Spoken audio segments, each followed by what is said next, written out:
6 días antes de la Pascua, fue Jesús a Betania, donde vivía Lázaro, a quien había resucitado entre los muertos.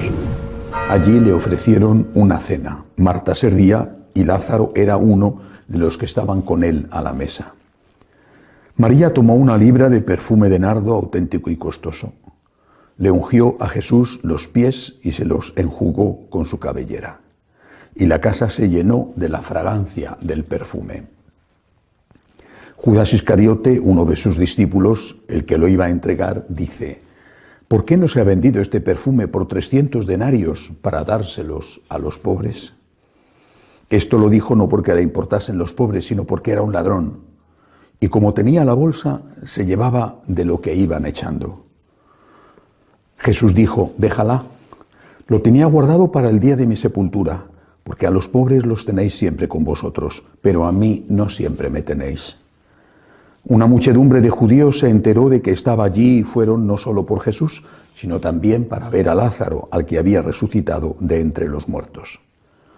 Los sumos sacerdotes decidieron matar también a Lázaro, porque muchos judíos por su causa se les iban y creían en Jesús. Palabra del Señor. Este lunes santo, la Iglesia nos propone esta lectura seguramente porque empieza diciendo que faltaba una semana para la Pascua. Es decir, sabemos que esos días antes de la Pascua el Señor residía en casa de Lázaro, de Marta y de María.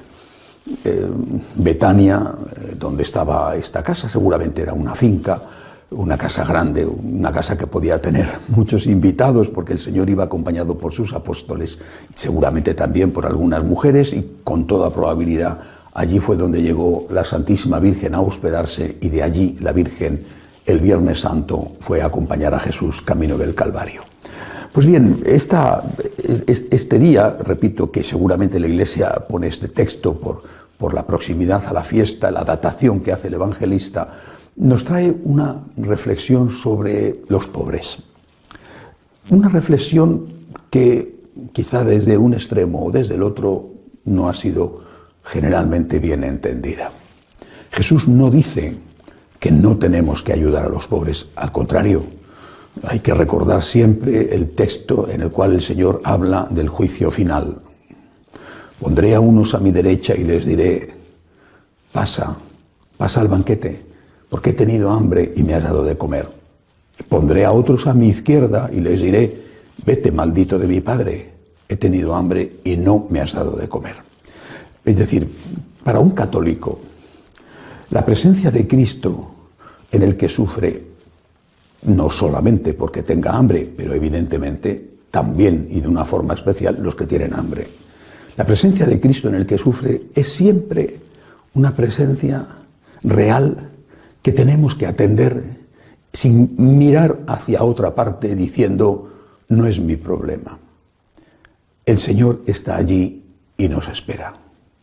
Y nos espera de una forma concreta, real, con obras de misericordia.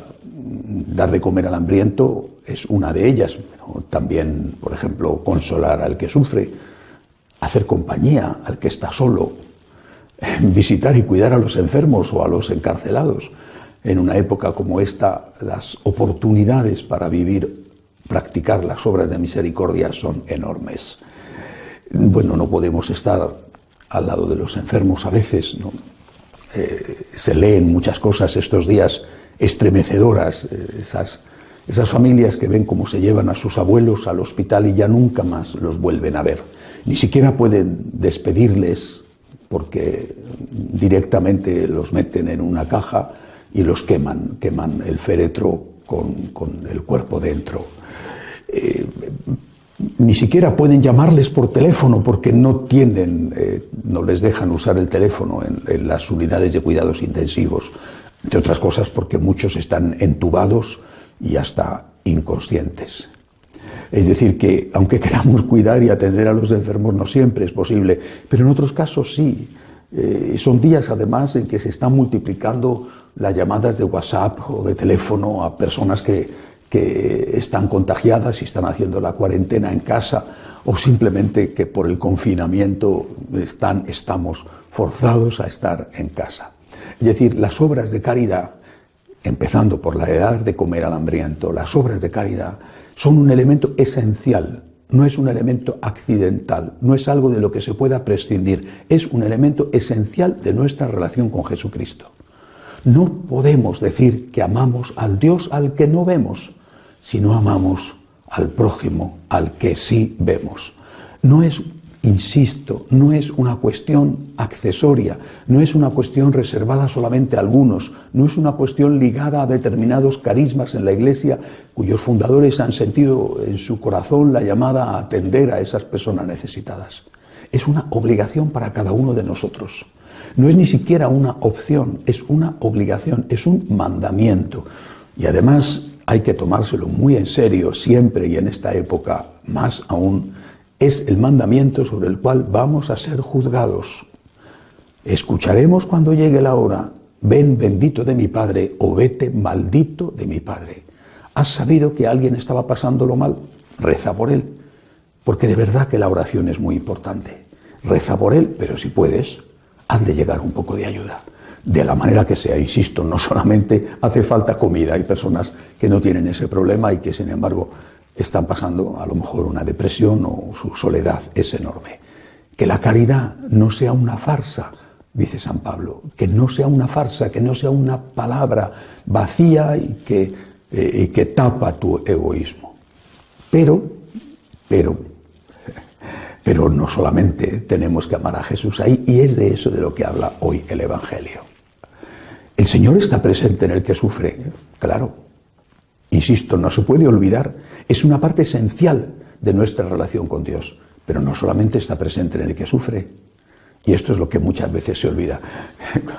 No soy una persona marinera, aunque me gusta muchísimo el mar, pero siendo de Madrid, soy de secano, de tierra adentro. Sin embargo, algo sé, ¿no? Porque lo he visto en televisión, que cuando los barcos de vela tienen que virar a babor, a estribor, la tripulación para equilibrar se pone en el otro lado. De lo contrario, el barco al virar se hundiría. Lo hemos visto seguramente muchos al ver las regatas en televisión. Pues bien, eso es lo que hace falta hacer en cada momento de la historia, ponerse en el otro lado. Es decir, en un momento en el cual todo el mundo, muchos, insisten en que hay que tener caridad, ayudar a los pobres, hay que estar al lado de los que sufren. Bueno, ahora se amplía al lado de la naturaleza. Bueno, está bien, insisto, es una parte esencial de nuestra relación con Dios. Pero hay que ponerse en el otro lado para que el barco no se hunda. Es decir, hay que equilibrar. Es decir, hay que decir también que Dios está en el sagrario. Que el Señor necesita directamente nuestro amor. Y lo necesita con nuestro tiempo, con nuestra oración. Lo necesita también, en primer lugar, incluso con nuestro corazón, con nuestro cariño. Si no queremos convertir la Iglesia en una ONG, el equilibrio estará en el aumento de la oración, no en la disminución de la caridad, sino en el aumento de la oración. Si queremos mantener el equilibrio, puedes hacerlo a base de echar 10 y 10, pero también puedes hacerlo a base de echar 100 y 100. Hay que hacer mucha caridad, hay que hacerla, pues habrá que hacer mucha oración. No menos caridad, sino más oración, más motivación. Ese perfume de nardo que María, la hermana de Marta y de Lázaro, derramó en los pies de Jesús y que el Señor la defendió delante de Judas, el traidor. Ese perfume de nardo representa también las limosnas que damos al templo para que la Iglesia pueda estar acogedora, no lujosa, pero sí acogedora, digna. Es la casa de Dios. También representa el tiempo que dedicamos al Señor con la oración. La limosna y el tiempo dedicado directamente a Dios. Si tenemos las iglesias preciosas y los vasos sagrados de oro y los manteles del altar exquisitos y bordados maravillosamente, y muchísimas flores puestas, está todo bonito, precioso, incluso hacemos visitas al Santísimo, ahora no, que no se puede, pero bueno, aunque sea telemáticamente. Y todo eso está, y no ayudamos a los pobres, no hay equilibrio. En otra época es posible, no lo sé, que esto haya ocurrido. Hoy lo que sucede, por desgracia, en muchos casos es justo lo contrario. El equilibrio es el camino católico. Y el camino católico equilibrado es ayudar mucho a los que sufren y rezar mucho. ¿Ayudamos mucho? Estupendo. ¿Rezamos mucho? ¿Rezamos mucho? Estupendo. ¿Ayudamos mucho? Los pobres los tenemos siempre con nosotros y el sagrario también. El sagrario para ponernos de rodillas diciéndole a Dios que nos perdone nuestros pecados y diciéndole que le queremos, y los pobres para ponernos de rodillas diciéndole que en ellos servimos a Cristo nuestro Señor. Que así sea.